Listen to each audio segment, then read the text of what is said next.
បន្ទាប់ពីយើងធ្វើលំហាត់ចំហៀងបាយចំហៀងនៅលើគោកហើយលំហាត់មុនយេយើងកេងទឹកកដាខ្លួននៅលើទឹកកដាខ្លួនទៀតនៅក្នុងទឹកខាងមុខតោះមកយើងកាន់ដៃម្ខាងចុងកដាហើយយើងបាយចំហៀងទៅអត់ឥឡូវយើងធ្វើលំហាត់ហ្នឹងនៅក្នុងទឹកម្ដង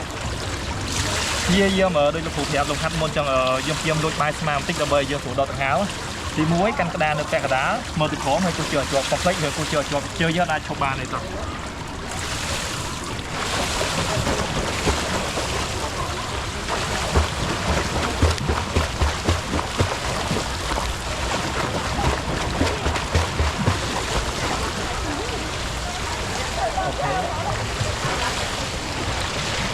ជាយើងលំហាត់គោះជើងដូចលំហាត់មុនដូចគ្នាហើយលំហាត់ដង្ហើមទុកឲ្យជាប់សំខាន់គេលោកគ្រូនិយាយថាដែរកុំផ្លុំដង្ហើមចោលយើងទុកឲ្យជាប់បាន3ឬក៏5វិនាទីយ៉ាងយើងផ្លុំហើយបែរទៅដង្ហើមហើយបែរហ្នឹងលួចងាក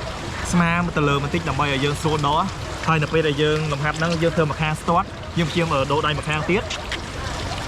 មកងាកខាងដៃយើងនៅក្រោយតិចច្រឡំងាកមកខាងនេះមិនដែរគឺវាជ្រះណាច្រឡំយើងងាកដៃខាងណាដែលយើងដៃនៅក្រោយយើងងាកមកខាងហ្នឹងយើងអាចអនុវត្តឲ្យបានច្រើនតិចបានអូខេបាយបាយ